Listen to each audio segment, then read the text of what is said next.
Minnesota is standing on the edge of a political earthquake, and most people don't even realize it yet. Because while the headlines focus on scandals and fraud, something far more dramatic is forming underneath the surface. A shift so powerful it could rewrite the state's future. Tim Walz, a governor who has dominated Minnesota politics for years, suddenly looks fragile, exposed, vulnerable. Not because of a single mistake, but because of a chain of failures that finally reached a breaking point. Billions vanished, warnings were ignored, oversight collapsed, and the trust of an entire state cracked like ice under pressure. And now, in the silence left behind, a challenger has appeared. A challenger who doesn't whisper, doesn't soften, doesn't bow. A challenger who shocks the political landscape the way lightning shocks a dark sky. A man tied directly to Donald Trump is stepping into the frame, and his entry splits the atmosphere with tension, uncertainty, and possibility. For the first time in years, Minnesota voters are staring at a moment where continuity might shatter, where an incumbent might fall, where a scandal might become a catalyst, where a state might choose a completely different direction. And if that happens, nothing in Minnesota politics will look the same again. Stay with me, because what comes next is the kind of moment that history remembers. $1 billion vanished under a governor who claims everything was well managed. And still, no one at the top stepped in. Now, in the middle of that scandal, a familiar name steps forward. Mike Lindell, the MyPillow CEO. A man who built a business from nothing. A man who became a national lightning rod after 2020. And he has just filed paperwork to challenge Tim Walz. Suddenly, a local gubernatorial race stops feeling local. It feels like a fuse being lit. Because Minnesota has unlimited gubernatorial terms. Because Tim Walz is sitting on a multi-billion-dollar fraud scandal. And because Lindell brings with him a national audience, a national base, and a national narrative. And when those pieces collide, something larger than a campaign starts to take shape. Minnesota markets itself as a polished machine, efficient, safe, prosperous. But beneath the surface, one of the largest fraud schemes in state history wasn't just discovered, it grew. A ballooning scandal fueled by internal warnings, ignored alarms, overworked agencies, and leadership that remained strangely calm while billions slipped away. Auditors now estimate that more than $6.5 billion may have been lost while Tim Walz sat in office. That number wasn't a blip. It wasn't a mistake. It wasn't a small administrative lapse. It was a crater. Every dollar stolen came from programs meant for children, families, and vulnerable citizens. Every dollar stolen represented a failure of oversight. Every dollar stolen represented a vacuum at the top. And Tim Walz, the one person with authority to pull the brake, stayed distant. No emergency review, no dramatic reforms, no decisive confrontation, just a managerial shrug, and that shrug became the most revealing moment in the scandal. Because when billions vanish and the leadership responds with metaphors instead of accountability, people notice, voters notice, and challengers start to appear. Political vacuums never stay empty. When an incumbent cannot explain how $1 billion breach happened under their watch, when the explanation becomes a story about rushed programs, or structural flaws, or external facilitators, or too much generosity attracting criminals, then responsibility dissolves, and when responsibility dissolves, legitimacy erodes. That is exactly what happened with Tim Walz. He spoke about how Minnesota is generous. He spoke about how criminals target prosperous places. He spoke about how prosecution, after the fact, proves the system's success. But he did not explain why the system failed in the first place. He did not explain why warnings went unheeded. He did not explain why oversight collapsed.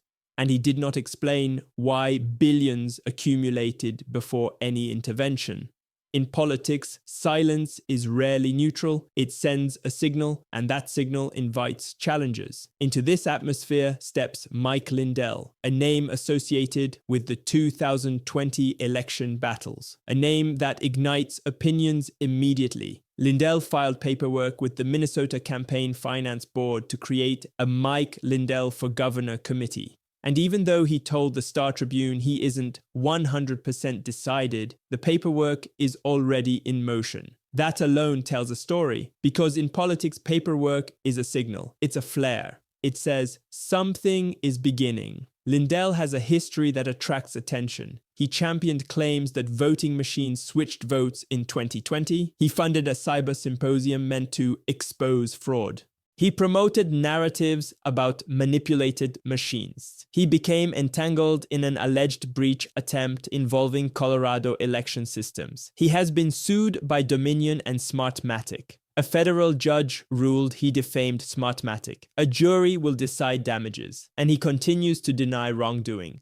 Earlier this year, a jury ordered him to pay over $2.3 million for defaming a Dominion executive.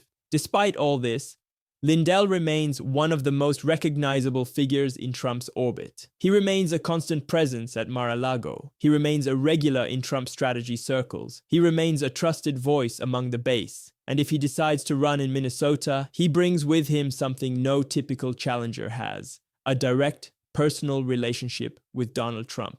Not symbolic, not ceremonial, personal. A relationship that mobilizes donors. A relationship that mobilizes the grassroots. A relationship that mobilizes attention. In modern politics, attention is oxygen, and Lindell has it. Tim Walz, Minnesota's incumbent governor, is no outsider. He served as vice presidential nominee in 2024. He is planning a third term, and Minnesota has no term limits, which means if voters do nothing, he remains for decades. Unlimited tenure creates stability, but it also creates risk, because when oversight falters, when billions vanish, when a scandal grows under an entrenched incumbent, there is no natural expiration point, no built-in moment of renewal. That makes a challenger even more significant. Walz claims Minnesota is well-managed, prosperous, efficient, AAA rated. But those labels ring hollow when fraud reaches into the billions. A state cannot be simultaneously transparent and blind to a $6.5 billion breach. A state cannot be efficient while internal alarms are ignored. A state cannot be well run while oversight collapses. Those contradictions sit at the center of the 2026 race. And Lindell enters precisely because the contradictions exist. He doesn't need to invent a scandal. He just points at the one already unfolding. Democrats reacted instantly. Izzy Levy from the Democratic Governors Association called Lindell the latest extreme out-of-touch candidate and accused him of turning the race chaotic and dangerous. She labeled him a sleazy businessman. But rhetoric doesn't erase facts. Insults don't restore disappears oversight. Dismissals don't return stolen money. What matters to voters isn't how the challenger is framed. What matters is what happened under the incumbent. And the scandal is big enough that even criticism of Lindell can't change the numbers. 59 individuals charged, over $1 billion stolen, hundreds of millions from the Feeding Our Future program, a fraud scheme described by federal prosecutors as the largest pandemic fraud operation in the nation, and the majority of offenders came from a single demographic community, a detail that made the scandal politically explosive. Ilhan Omar, when interviewed, acknowledged the fraud but framed it as a consequence of rapid program creation. She said, "The guardrails simply weren't there." Walz echoed the same theme: rushed systems, overloaded agencies, structural flaws, external actors, circumstances. Every explanation pointed away from leadership. Every explanation dissipated responsibility. Every explanation created a gap. And gaps invite challengers. The incumbents described the scandal as a byproduct of generosity, a byproduct of rapid deployment, a byproduct of chaos, a byproduct of outside exploitation. Everything except leadership. Meanwhile, Lindell's narrative is sharper. He doesn't talk about structural flaws. He doesn't talk about rush. He doesn't talk about circumstances. He talks about responsibility. He talks about leadership failure. He talks about accountability. He talks about rebuilding oversight. He talks about audits. He talks about guardrails. He talks about preventing the next billion-dollar breach. In political communication, clarity beats abstraction. Lindell offers clarity. Walz offers metaphors. Omar offers context. But voters often look for a simple question. Who should have stopped it? Lindell points directly at the governor. Walz points at the system. Omar points at the process. But the question still lands at the top. Because governors are not passive. Governors set tone. Governors set priorities. Governors set oversight frameworks. Governors intervene when systems fail. Governors do not shrug. Lindell is not just a Minnesota businessman. He is a national figure tied tightly to Trump. He appears with Trump regularly. He advises Trump. He travels with Trump. He speaks at Trump events. In 2024, he was one of the last major allies still publicly standing with Trump. That relationship matters because when Trump endorses a candidate, donations surge, grassroots turnout spikes, media attention amplifies, and momentum accelerates. We saw it in Tennessee. We saw it in multiple down-ballot races. A candidate struggling suddenly becomes unstoppable. If Trump decides Minnesota matters, then the governor's race stops being a local contest. It becomes a national spectacle. A referendum on fraud. A referendum on leadership. A referendum on responsibility. A referendum on whether excuses are enough. And the narrative Lindell carries is tailor-made for Trump's base. Accountability, transparency, oversight, fraud exposure, anti-establishment rhetoric, patriotism, lawfulness, and a demand for reform. This combination electrifies a base that already feels ignored and betrayed by Washington and state leadership. Minnesota politics just felt a shockwave, the kind that rattles the foundations of an entire state. Because when Mike Lindell, the man who became a symbol of rebellion against the political establishment, quietly filed paperwork to run for governor, the atmosphere changed instantly. For years, Lindell has been more than a businessman. He has been a lightning rod, a voice that refused to bend, even when the pressure mounted and the accusations flew. A man who stepped into the storm after the 2020 election and said what many others whispered in fear. He wasn't just selling pillows anymore. He was fighting a narrative that he believed hid corruption, mismanagement, and a system unwilling to admit its flaws. And because of that, he paid a price. His phone seized by the FBI, his name dragged into courtrooms, his claims challenged and dissected, lawsuits piling up like storm clouds gathering over the horizon. But Lindell never backed down. He doubled down. He launched a media platform. He put up a $5 million challenge. He told the world, "Prove me wrong." And even when courts overturned payouts, even when judges called his statements defamatory, even when the political class called him reckless, he stood firm.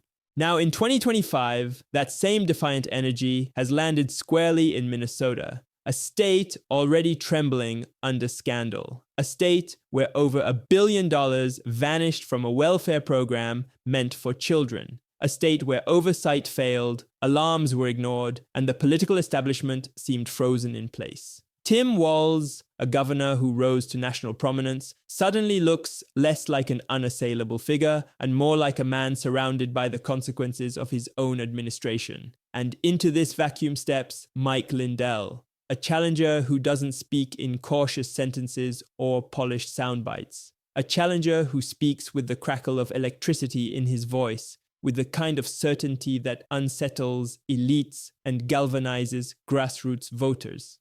His entry jolts a Republican field already crowded with ambitious contenders, state speakers, attorneys, veterans, former senators.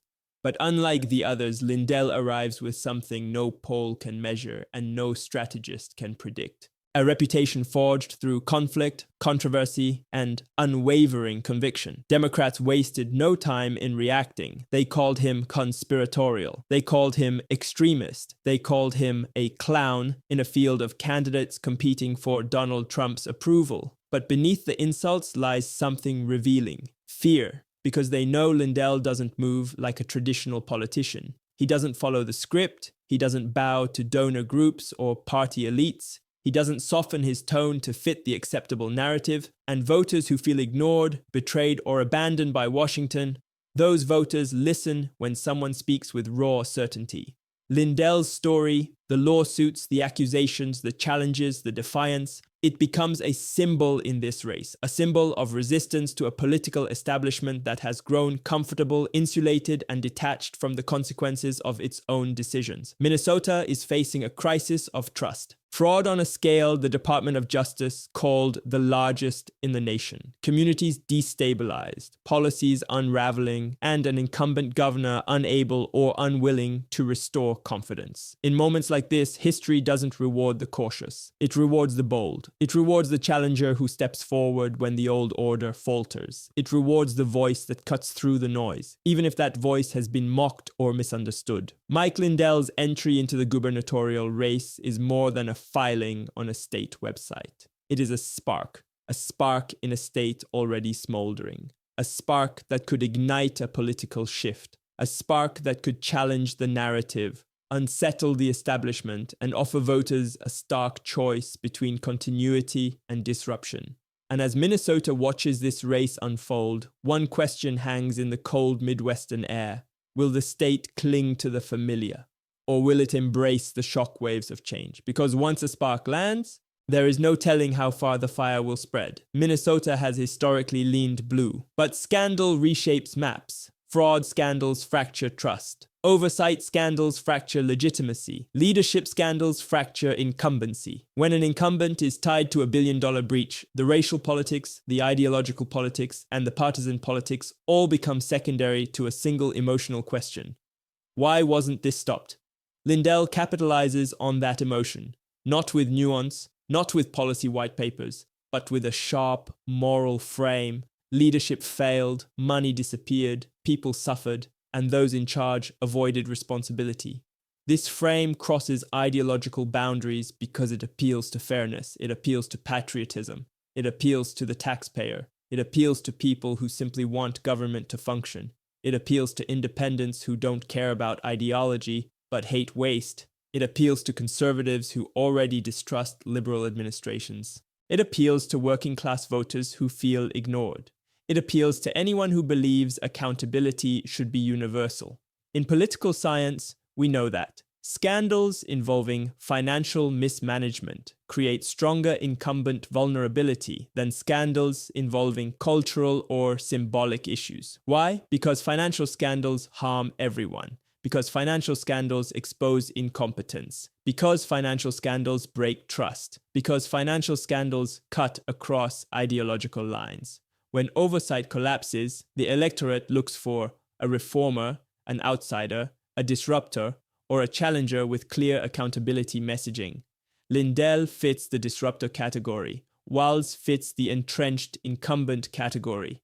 Disruptors win when the scandal is large, the scandal feels systemic, the incumbent minimizes responsibility, the challenger frames the issue morally, the challenger has a mobilizable base, the challenger can nationalize the race. Every one of those conditions exists in Minnesota. At its core, this race isn't just about parties. It's about a deeper American value. Government holds the people's money in trust. And when that trust is violated, leaders must answer.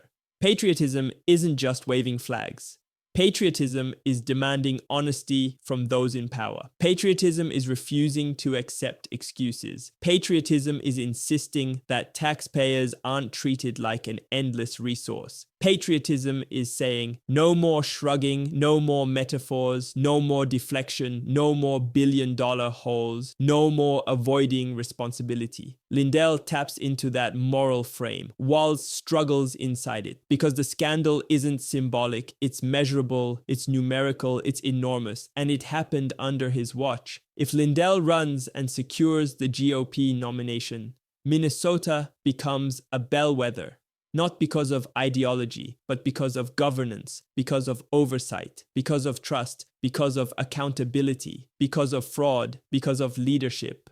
Because of the question voters will have to answer. Will they accept explanations? Or will they demand change? Will they tolerate excuses? Or will they choose accountability? Will they reward an incumbent who minimized the scandal? Or elect a challenger who insists the entire system must be rebuilt? Minnesota's 2026 race has stopped being a routine election. It has become a reckoning over fraud, a reckoning over leadership, a reckoning over responsibility. And now, with Mike Lindell stepping forward, the story is no longer confined to the North Star state. It is becoming national. Because when billions disappear and leaders soften the narrative, people across the country pay attention. If you want to follow every twist, every filing, every audit, every rally, every scandal detail, and every strategic shift, subscribe now. Because Minnesota is not just choosing a governor. Minnesota is choosing whether accountability still matters.